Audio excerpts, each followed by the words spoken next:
मोर ग्रंथिकार हे मोर ग्रंथिकार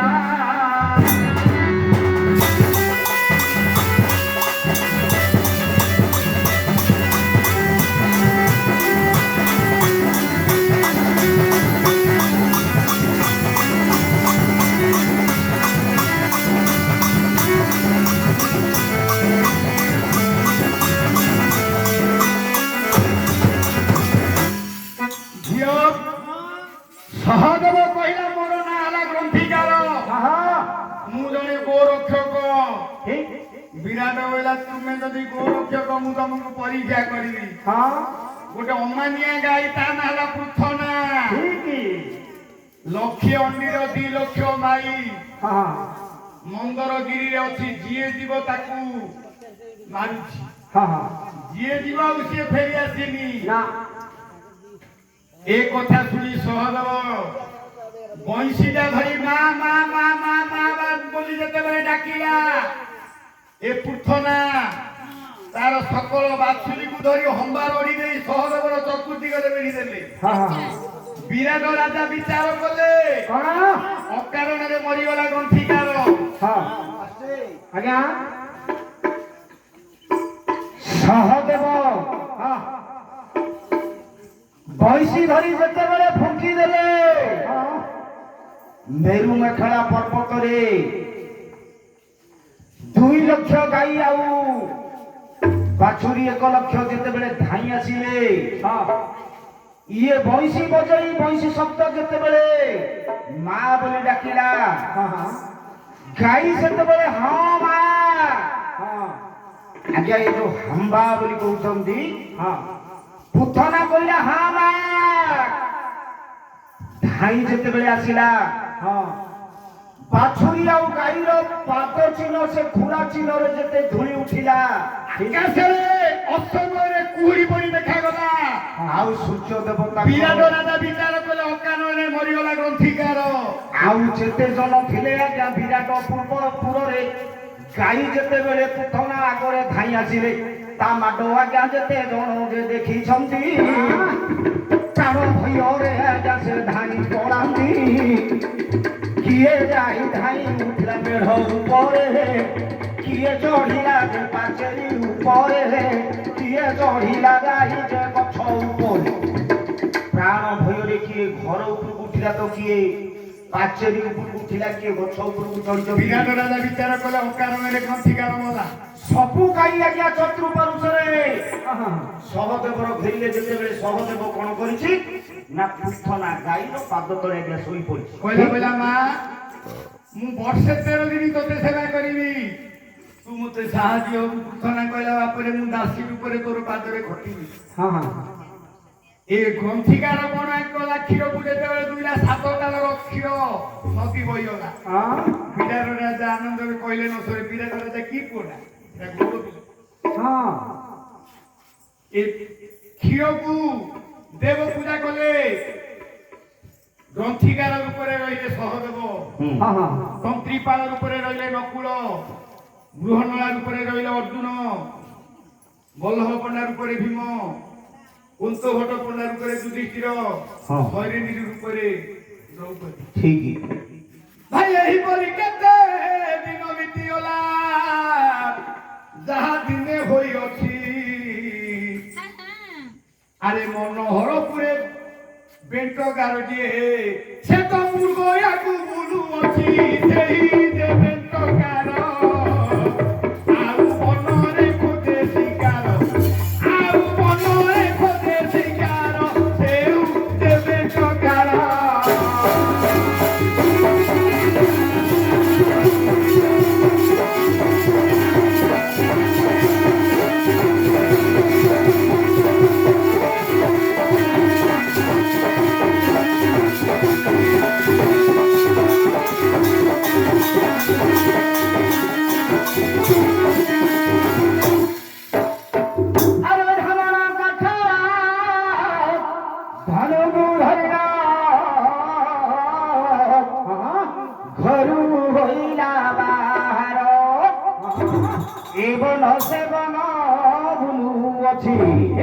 नाम दादा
ମଧ୍ୟରେ ବାଘର ସହିତ ଯୁଦ୍ଧ କରୁଅଛି ହାତୀ ହେ ଶୁଣ ଦେଇର ମନ ହେ ଶୁଣ ଦେଇର ମନ ଯାରା ଦେଲେ ପୁଣି ସେ ଦେଖିଲ ଯାରା ଦେଲେ ସେ ଦେଖିଲ ହେ ଶୁଣ ଦେଇର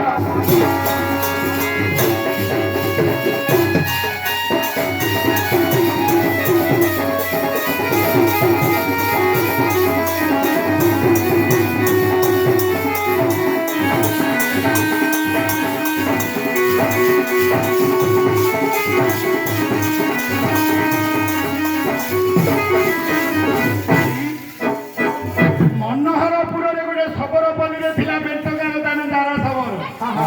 ସିଏ ମୃଗୟାକୁ ଯେତେବେଳେ ବାହାରିଲା ଦେଖିଲା ପର୍ବତ ସମାନ ଗୋଟିଏ ବ୍ୟାଘ୍ର ସହିତ ହାତୀ ଯୁଦ୍ଧ କରୁଛି। ଇଏ ଯେତେବେଳେ ଗୁଣ ଟଙ୍କାରେ ଗଲା ବାଘ ଭୟରେ ପଳେଇଲା ହାତୀକି ଲୁହା ସୁକୁଳିରେ ବାନ୍ଧିଲା। ବୋଲେ ହାତୀକି କିଏ ଆୟତ କରିବ? କୀଚକ ବଳରେ ବିରାଟ ରାଜା 180 ପରାକ୍ରମ ହଉଛି କୀଚକର।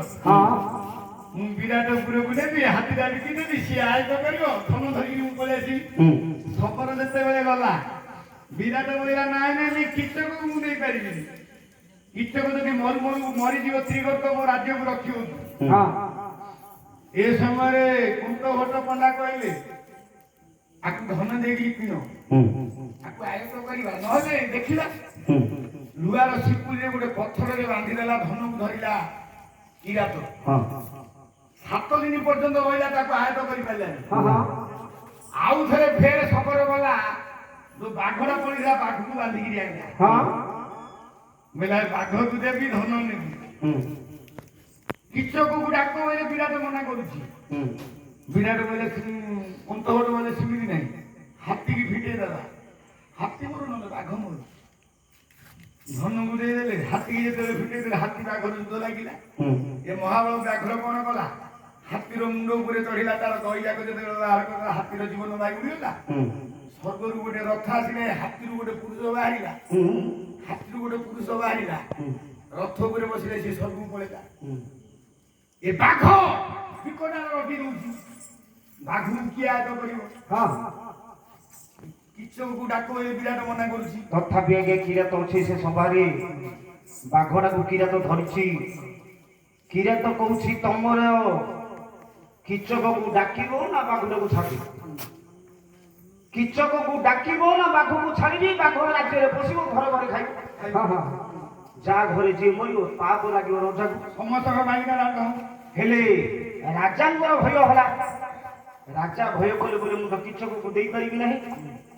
ହେଲେ ବିରାଟ ରାଜାଙ୍କ ପାଖରେ ଆଜ୍ଞା ବସିଛନ୍ତି କୁନ୍ତ ଭଟ୍ଟ ପଣ୍ଡା ରୂପେ ଯୁଧିଷ୍ଠିର। ଯୁଧିଷ୍ଠିର କହିଲେ ବିରାଟ ରାଜାକୁ କହିଲେ ଯୋଉ ବଲ୍ଲଭ ପଣ୍ଡାଟା କହିଥିଲା ଅସାଧ୍ୟ କାମ ସାଧ୍ୟ କରିବ ସେ ବଲ୍ଲଭ ପଣ୍ଡାଟାକୁ ଡାକ। ବଲ୍ଲଭ ପଣ୍ଡାର ହାତ ରନ୍ଧା ଭାତ ଯିଏ ଖାଇଛି ଆଜ୍ଞା ତାକୁ ବସିଲି କରୁ। ଏ ବସିଥିବାର ସଭାଜନ କହିଲେ ଏ ପଣ୍ଡାର କୁନ୍ତ ଭଟ୍ଟ ପଣ୍ଡାର ଆଉ ସେ ବଲ୍ଲଭ ପଣ୍ଡାର ଆଙ୍କର କଣ ଶତ୍ରୁତା ହେଇଛି? ଇଏ ତ ନିଜେ ମାରି ପାରୁନି ତାକୁ ବାଘ ମୁହଁରେ ଖୁଆଇଦେବା ପାଇଁ କହୁଛି। ସମସ୍ତେ ଯେତେବେଳେ ସେ ଡାକ ହେଲେ ବିରାଟ ରାଜା କିଚକକୁ ଦେଇପାରିବୁନି।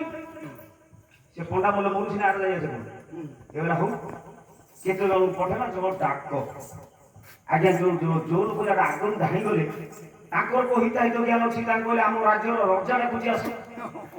ଭୀମସେନ ଶୋଇଥିଲା ସେ ଘରେ ଚଟୁରା ଧରି ଭାରି ପଳେଇଲା କିଏ କା ରଜା ମୋ ଉପରେ କିଏ ରଜା? ସେମାନେ ଆଜ୍ଞା ପ୍ରାଣ ଘରେ ଧାଇଁଥିଲେ ସେ ଆଜ୍ଞା ସେ ପଣ୍ଡା ଶୁଣୁନି ଆମ କଥା। ପଣ୍ଡା ଶୁଣିଗଲେ ଇଆଡେ ଯଦି ହେଇଛି ଭାବୁଛନ୍ତି ବୁଟକୁଡ଼ା ଏଇଟା ପଟା ପକାଟା ତାକେ ଏମିତି ଭାବୁଛି ଦିଅ। ସେ ଲୋକମାନଙ୍କୁ ଆଉଥରେ କହିଲେ ଯୋଉମାନେ ଡାକି ଯାଇଥିଲେ ତାଙ୍କୁ କହିଲେ ଗୋଟେ କାମ କର ଠାକୁରଙ୍କର ଆଦେଶ ବୋଲି କୁହ। ଏମାନେ ଧାଇଁ ତରତର ହେଇଯାଇ କହିଲେ ବୋଲେ ପଣ୍ଡା ବାବୁ ଠାକୁରଙ୍କର ଦର୍ଶନ। ଭୀମସେନ ଭାବିଲେ କୁଆଡେ ସରିଗଲା ପରା ବନବାସ ଚଞ୍ଚଳ ରାଜ୍ୟକୁ ପଳେଇ ଦୁର୍ଯ୍ୟୋଧନ ରାଜ୍ୟ ମଣ୍ଡଳ କରିବୁ ଆ ମୁଣ୍ଡରେ ଏ ପ୍ରକାର ଭୀମ ଆଜ୍ଞା ତର ତର ପୁଣି ସେଇଦିନ ଭୀମସେନ ହେଲେ। ତର ତର ହୋଇ ଆଜ୍ଞା ଭୀମସେନ ହେଲେ ବିରାଟ ରାଜସଭାରେ ପ୍ରବେଶ ହୋଇଲେ। ଯୁଧିଷ୍ଠିରଙ୍କୁ ଆଜ୍ଞା ଯେତେବେଳେ ଦେଖିଦେଲେ ଭୀମସେନ ଆଣ୍ଠୁ ପକାଇ ଦେଲା ଯେ ମୂର୍ଖ ଭୀମ। ଯୁଧିଷ୍ଠିରଙ୍କ ପଟେ ଅଙ୍ଗ ଦେଲା ଢାଳିଲ ହାତ ଯୋଡ଼ି ଆଣ୍ଠୁ ପକାଇ ଦେଲା ଭୀମସେନ। ଯେତେବେଳେ ଭୀମ ଆଣ୍ଠୁ ପକେଇ ହାତଟା ଯୋଡ଼ିଦେଲା ବିରାଟ ରାଜାଟା ତରତର ହେଲା ଉଠ ଉଠ ହେଲା ହଁ ହଁ ସିଏ କାହିଁ ଉଠିବ ଆଜ୍ଞା ଭୀମର ରଜା କି ଆଜ୍ଞା କଣ ବିରାଟ ଯାହାକୁ ଟେକି ନେଇକି ଛେଚି ଦେଇଥିଲା ଯୁଧିଷ୍ଠିରଙ୍କର ପାଦ ତଳେ ସିଏ କହୁଛି ଉଠି ପଡ ବୋଲି ଇଏ କାହିଁ ଉଠିବ ଯୁଧିଷ୍ଠିର କହିଲେ ଠାକୁରଙ୍କୁ ଆଦେଶ କଲା ହୋଇ ଉଠ ଉଠ ଉଠ ହୋ ପଣ୍ଡା ଦୁଇ ଆଜ୍ଞା ଯେତେବେଳେ ଭୀମ ସେ ନଠିଆ ହେଲେ ବିରାଟ ରାଜା ଭୀମକୁ ସେ କହିଲେ ଦେଖ ଗୋଟିଏ ମହାବଳ ବାଘ ଅଛି ରହି ସହିତ ଯୁଦ୍ଧ କର ଆହୁ ପଣ୍ଡା ଦୁଇ ଭୀମସେନ ବିଚାର କଲା ମୁଁ ଏ ବାଘ ନିମିଷେ ମାତ୍ର ଯଦି ମାସେ ବି ମୋ କଥାଟା ପଦାରେ ପଡିଯିବ ଆଜ୍ଞା ମୁହଁରେ ନାହିଁ କରୁଛି ପୁଣି ବଲ୍ଲଭ ପଣ୍ଡା କୋଉ ଦିନ କୋଉ ରାଗ ରଖିଥିଲ ହେ କୁନ୍ତ ପଣ୍ଡା ମନୁଷ୍ୟ ସହିତ ବାଘ ରଖି କେବେ ଯୁଦ୍ଧ ଦେଖିଅଛ ସମସ୍ତେ ନିନ୍ଦା କରିବେ ପୁଣି କୁନ୍ତ ହୋଟକୁ ହଁ ଧିକ ଧିକରେ କୁନ୍ତ ହୋଟକୁ ରାଗ ରଖିଥିଲୁ ଏମିତିକା ରାନ୍ଧୁଣିଆକୁ ମାରିବା ପାଇଁ ଭାବିଲୁ ଆଜ୍ଞା ଯୁଧିଷ୍ଠି ଜାଣିଛନ୍ତି ଯେ ଭୀମର ଯୋଦିନ ଯୁଧିଷ୍ଠି ପୁଣି ଯୋଦିନ ଭୀମସେନ ହେଲା ଜନ୍ମ ଶତଶୃଙ୍ଗ ପର୍ବତରେ କୁନ୍ତି ଥିଲେ ରଘିଣ ଭୀମ ଯେତେବେଳେ ଜନ୍ମ ଗଲେ ହୋଇ ତଳେ ପଡ଼ି ରାହା ଧରି ଭୀମ ଯେ କାନ୍ଦୋଇ ଏମିତି କରି କନ୍ଦନ କରିଲେ ବୀର ଭୀମସେନ ମହାବଳ ବାଘ ସେ କାନ୍ଦ ଦେଲା ଶୁଣିଲ ଭୀମକୁ ଖାଇବା ପାଇଁ ବାଘ ଆସିଲା ଶତଶୃଙ୍ଗ ପର୍ବତରେ ଆଜ୍ଞା ପ୍ରବେଶ ହେଲା ଯେତେବେଳେ ଭୀମ ଜନ୍ମ ହେଲା ଆଜ୍ଞା ଏମିତି ରାହା ଧରି କାନ୍ଦିଲା ଦଳ ଦଳ ପୃଥିବୀ ଶୁଖିଲା ଆଜ୍ଞା ଗୋଟିଏ ମହାବଳ ବାଘକୁ ଏ କାନ୍ଦଣଟା ଶୁଖିଗଲା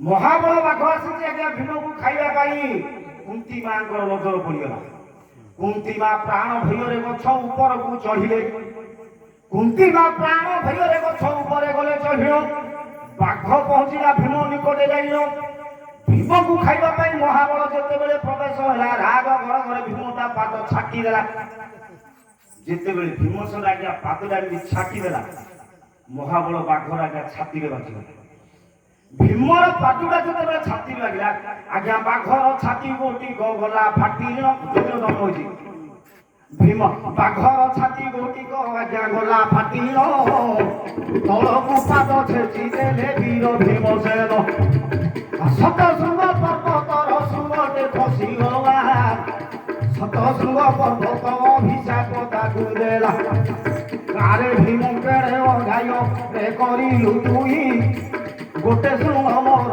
ଖସାଇଲୁ ତୁଇ ଆଜି ଅଭିଶାପ ଦେଉଛି ଏହି ସ୍ଥାନ ପ୍ରଥମ ଯୁଦ୍ଧରେ ତୋର ହରାଯିବ ହୋଇଲ ବୁଦ୍ଧିମା ଏ କଥା ଯେତେବେଳେ ଶୁଣିଲେ ଶତଶୃଙ୍ଗ ପର୍ବତକୁ ପ୍ରାର୍ଥନା କଲେ ଶତଶୃଙ୍ଗ ବେଳେ ପ୍ରଥମ ଯୁଦ୍ଧରେ ଭୀମର ପରାସ୍ତ ହବ ମୋତେ ଯେତେବେଳେ ଚିନ୍ତା କରିବ 101 ସିଂହର ପରାକ୍ରମ ହବ ବାଘକୁ ମାରିବାରୁ ତା ନାଁ ହେଇଥିଲା ଉତ୍କଳର ଠିକ ଯୁଧିଷ୍ଠି ଜାଣିଛି ଯେତେବେଳେ ଯୁଧିଷ୍ଠିଙ୍କର ଆଜ୍ଞା ହେଇଗଲା ଭୀମ ଜାଣି ବାଘକୁ ଧରିଲା ତଳେ ପଡିଗଲା ବାଘ ମାରି ବସିଛି ସମସ୍ତେ ନିନ୍ଦା କରୁଛନ୍ତି ପନ୍ତ ଘଟକୁ ଶତଶୃଙ୍ଗ ପର୍ବତକୁ ଚିନ୍ତା କଲା 101 ସିଂହର ପରାକ୍ରମ ହେଇଗଲା ଭୀମ କର କର ପୁଣି ଭୀମସେନ ହେଲା ଯେ ଭୀମସେନ ହେଲା ଆରେ ମହାବଳ ତୋର କାଳ ପୁରିବ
ଏ ପାଖର ଦେହରୁ ମଧ୍ୟ ଗୋଟେ ପୁରୁଷ ବାହାରିଲା ସ୍ୱର୍ଗରୁ ଗୋଟେ ରଥ ଆସିଲା ସିଏ ସ୍ୱର୍ଗକୁ ଚଳିଗଲା। ଠିକ ଭାଇରେ କୋଉରେ? ଆମ ଗାଁରେ ଗୋଟେ ବନ୍ତିଲ ନାମୀ ଥିଲା। ଯାହାର ପିଠା ପଣା ନେବାକୁ ଥିବ ତାକୁ ଆଗ ଡାକିବେ ପିଠା କରିବେ। ବନ୍ତିଲ ହାତରେ ତେଲ ଚିରୁନି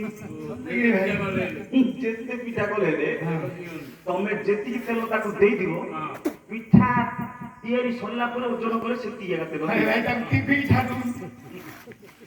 ଶୁଣୁନ ଭାଇ ତମେ ଯେମିତି ଏବେ କହୁନ ଆମ ଗାଁ ବନ୍ତିଲ ହେଲେ ସେମିତି ଆଗୁଚା ପଡି ତାକୁ କିଏ ନାନୀ ଆମର ପିଠା କରିଦେବୁ କିଲୋ ସେ କେତେ ଚୁନା କେତେ ଚିନି ପଚାରିଦେଲେ ଇଏ ତେଲ ବନ୍ତିଲ ହାତରେ ତେଲ ଚିରୁନି ନା ବୋଲେ ଇଏ କଣ କରିବ ଆଜ୍ଞା ଆଠୁ ତରତର ହେଇଯାଇ ଲିଟ୍ରିକିଆ ତେଲ କିଣିକିରି କାଠ ତଳେ ଯାକି କେତେ ଭଲ ଜମିଦାର ଥିଲା ତାର 5 ବଣ ଥିଲା 3 ବଣ ଜମି ଚାଞ୍ଚା ବୁଲିବ ଧାତାକୁ ବିକିଛି 3 ବଣ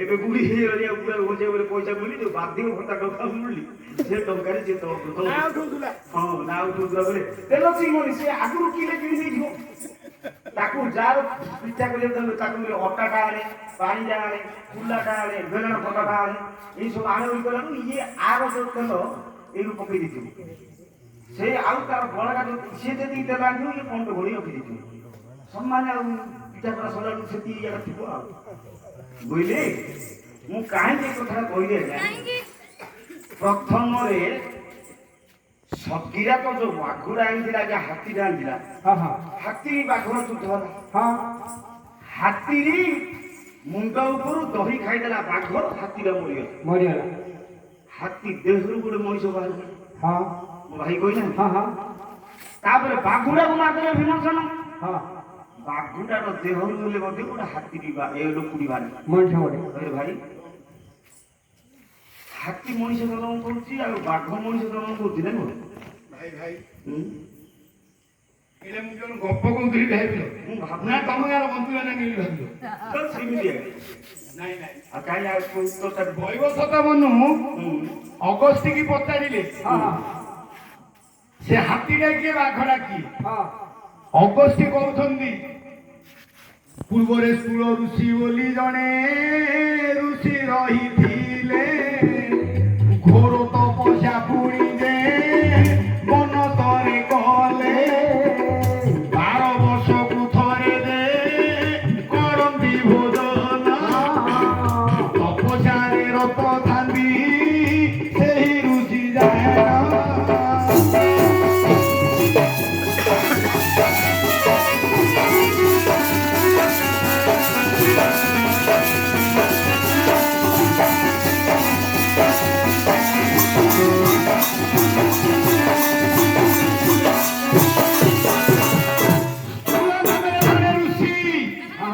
ସବୁବେଳେ ତପସ୍ୟା କରନ୍ତି 12 ବର୍ଷକୁ ଥରେ ତପସ୍ୟା ଭଗ୍ନ ହେଲେ ଟିକେ ଦଳ ତୁଳସୀ ପାନ କରନ୍ତି ଆଉ ଥରେ ତପସ୍ୟା କରନ୍ତି ଇନ୍ଦ୍ର ତାର ତପସ୍ୟାରେ ଭୟଭୀତ ହେଲେ ସୁତମନ୍ତ୍ରୀ 2 ପୁଅକୁ ପାଖକୁ ଡାକିଲେ ଭଇରେ ବାପ ତୁମ୍ଭେ ମର୍ତ୍ତ୍ୟପୁରେ ଯିବ ଋଷିଙ୍କର ତପପୁରେ ତୁମ୍ଭେ ଯେ ଭାଙ୍ଗିବ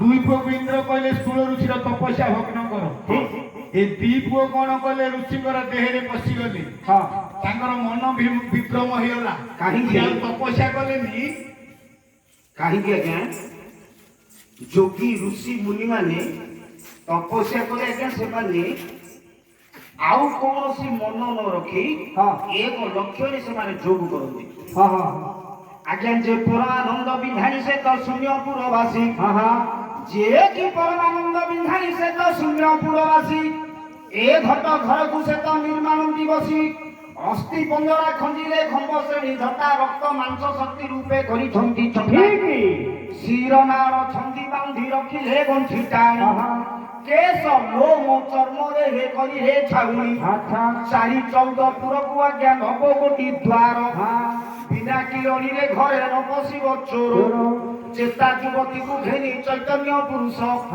ଏ ଘରେ କର୍ତ୍ତା ରୂପେ କରିଛନ୍ତି ବାସ 5 କୋଟି ପୁତ୍ର ତାର ଯେ 25 ଦୁହିତା ବିଷୟା ବାସନା ଧନେ ସେମାନେ ଗର୍ବିତା କଲେ ସର୍ବ ଶୁଭ ହେବ ଏ ଦେହ ଦୁର୍ଲଭ ଲୋହିଲେ ଅଜ୍ଞାନ ଘଟେ କିଛି ନାହିଁ ଲାଭ ପୁରୀ ଅଛି ମଳମୂତ୍ର କୃମିନାଳ ନାଳୀ ଅଛନ୍ତି ବିଷମ ଶତ୍ରୁ ରୋଗମାନ ବେଳି ଜୀବ ତୁଟି ହେବ ମାଟି ନ ରହିବ ଲେଶ ମୂର୍ଖ ଲୋକଙ୍କ ଭାଗ୍ୟରେ ନାହିଁ ସୁଖ ଲେଶ ସ୍ଥୂଳ ଋଷି ତପସ୍ୟା କରି ଆଖି ବୁଜି ପରମ ପୁରୁଷ ଉପରେ ଲୟ କରିବା ସମୟରେ ଇନ୍ଦ୍ରଙ୍କର 2 ପୁଅ ହେଲା ଆଜ୍ଞା ସୁତ ଆଉ ମନ୍ତ୍ରୀ ଏ 2 ଜଣ କ୍ଷୁଦ୍ର ରୂପରେ ଋଷିଙ୍କର ନାସାରେ ପଶିଗଲେ ଋଷିଙ୍କର ନାସାରେ ପଶି ଯେତେବେଳେ ଶରୀର ମଧ୍ୟରେ ରହିଲେ ଆଜ୍ଞା ଋଷିଙ୍କର ବାହୁ ମନ ନହିଲା ସ୍ଥିର ଋଷିଙ୍କର ମନରେ ନହିଲା ସ୍ଥିର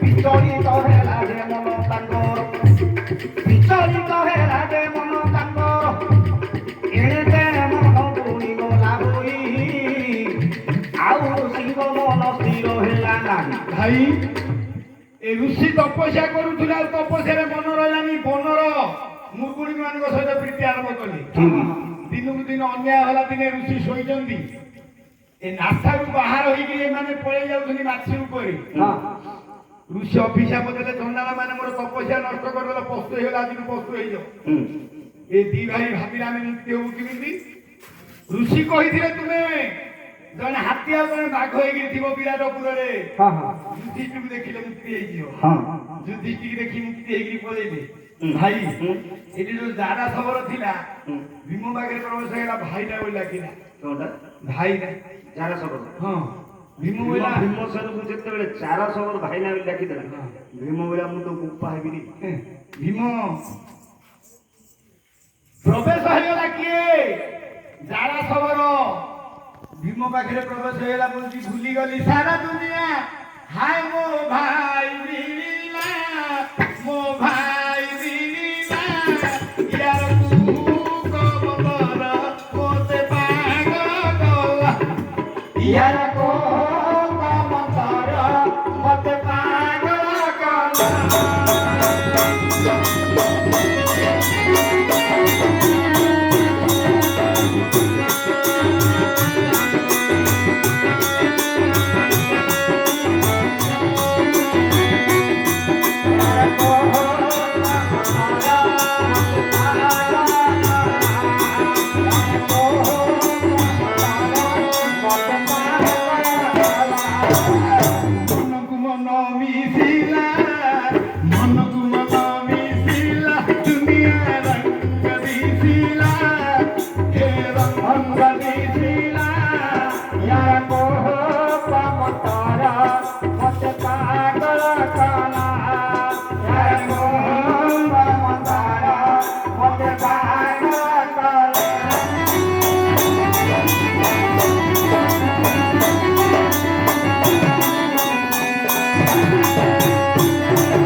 ଜାରା ସବର କହିଲା ମୋ ମା ନା ହେଲା କୁଟିଆ ସବରଣୀ ମୁଁ ହେଲି ତାର ପୁଅ ଜାରା ତୁମର ମା କୁଟି ସହିତ ମୋ ମା ମୈତ୍ର ବାଟୁଥିଲା ମୋର ମାକୁ ମୁଁ ସବୁବେଳେ ପଚାରିଲେ ଭୀମ ଗଲା କୁଆଡେ କହିଲା ତୁ ଯଦି ଭୀମକୁ ଦେଖିବାକୁ ଚାହୁଁଛୁ ପିଲାବେଳେ ଗୋଟେ ବାଘ ମାରିଥିଲା ଯିଏ ବାଘକୁ ମାରିବ ସିଏ ତୋର ଭାଇ ମୁଁ ତେଣୁ ଜାଣିକି ବାଘଟି ଆଣିଥିଲି ତମେ ମୋର ବଡ ଭାଇ ଆର ଜନ୍ମରେ ତମେ ଥିଲ ବାପା ତମେ ଥିଲ ବାଇ ମୁଁ ଥିଲି ତମର ପୁଅ ଅଙ୍କଦ